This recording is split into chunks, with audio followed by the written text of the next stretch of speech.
What's up, guys? What's going on? I'm Paul. This is Paul in Theology, and we are going through the book of Genesis. We're on chapter 17, 15 through 22. And we're about to see that God, again, is a God of families, and that he's the Lord of the family. He's the head of the family. I think one thing we see in Scripture, and that I've seen people give displays, it's like an umbrella, and that it's the umbrella is God, and then the husband is holding the umbrella, and then the wife is holding on to the husband, and then the child is holding on to the mother and the father. And so it is in this vein that we see a little bit of what this is that God is the Lord of the family, and then the husband is the head, and then the wife and the child. And so we're going to see a beautiful picture of this today. But if you haven't checked it out, go ahead and check it out. 17, 15 through 22 in Genesis. And we'll answer the 4 questions. If you've already read it, we'll go ahead and jump into it right now. So what is the author conveying? What's he actually saying in this? Well, it says that after having the conversation, God having a conversation with Abraham, changing his name, and then talking about the covenant which he's going to establish, and that the sign of this covenant is circumcision. Well, then he goes and he talks to Abraham about Sarai, and he says no longer is her name going to be Sarai, but her name will be Sarah. That will be her name. And he says that you are no longer to call her that. As a matter of fact, he says that nations are going to come out of her. Kingdoms are going to come after her. He said it's going to be through Sarah. And it says, and Sarah's going to have a child, and you're going to name that child Isaac. He says that because it's a play on words, because whenever Abraham hears this from God, it says he bows down again, which he shows obeisance, but then he kind of chuckles under his breath. It says that he laughs, and he says, can a man actually have a child at 100 and his wife at 90?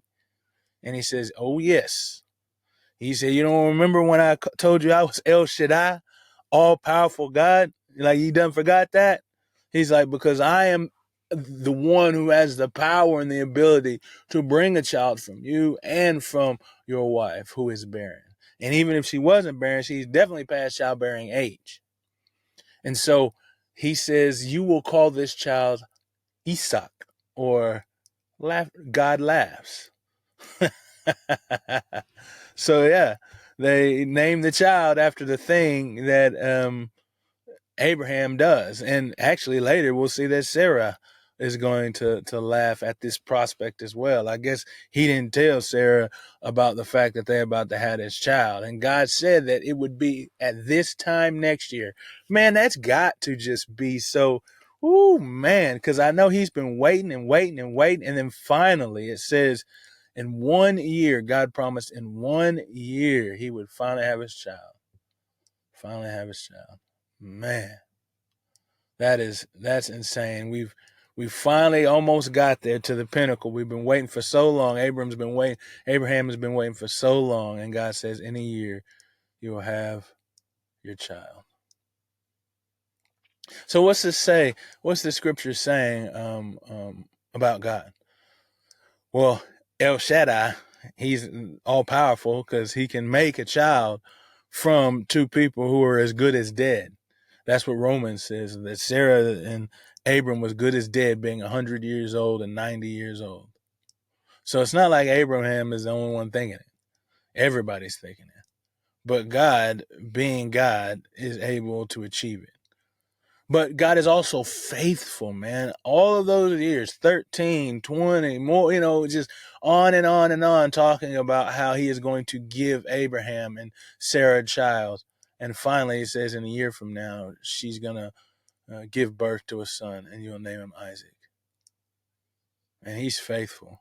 It took a little bit of time, man, but he is still faithful in what he said he would do. He wanted to prove that there was no other means by which this could happen. Hence from the laughter, that only God could achieve this. What's it say about man? I think it's saying that without God, bro, we ain't got nothing. We ain't got nothing. And this I'm getting from the preponderance of all of the scriptures that we've been going over, because it seemed like Abraham was trying to achieve this goal on his own rather than through the means of God at some points in this trial. And it has not worked out for him. But we see that we receive the blessings of God regardless. Abraham was chosen by God, and God did what he had to do to fulfill this promise. And it goes from the promise that he initially made to Eve when he said he is going to fix this mess that we have placed ourselves in. And so he is just fulfilling that promise from the very beginning. How can we apply these truths to our lives, man? Well, God is a God of families. So he is Lord of the household. We talked about that at the very beginning in the introduction to what we're going to talk about today. And the reason I say it this way is because God told Abraham Sarah's name. He didn't tell Sarah. And so God wanted Abraham to convey to Sarah that her name had been changed and that God had appeared and said that she would have a child. And that this child will have kingdoms come, that will be peoples, that will be nations, that will rise up out of her womb. And so first off, I want to disavow or to break down any notion that women have no worth, because the reason that God declares this is so that she recognizes the immense worth that her womb has, even though it had been dead till that point. But it is in the proper order that God would tell Abraham to talk to Sarah and convey this message to her as the rule of the house.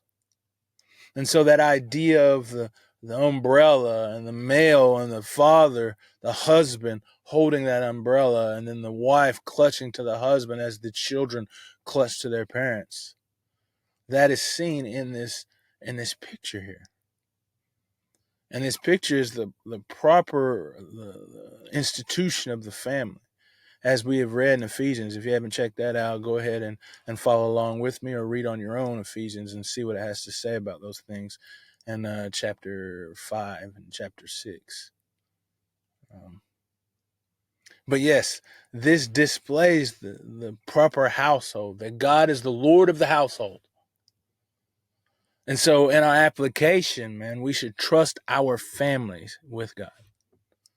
We should trust our families, every part, every aspect. We should trust our families with God, because in this text that we have read, it even talks about Ishmael and that God is going to bless him. And we saw that a couple of chapters ago with Hagar, where Hagar is told that he will be blessed as well.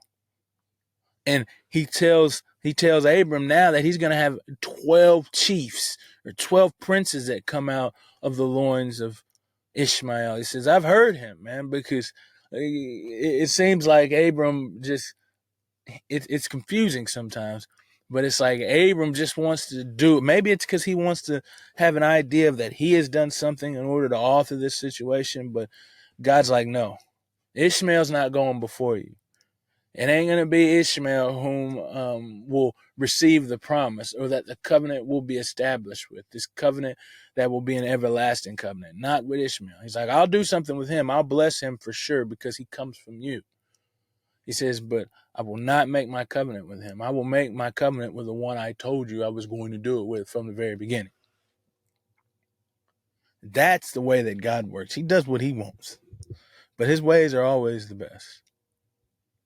And so again, man, God has affinity for families, and we should trust him with those.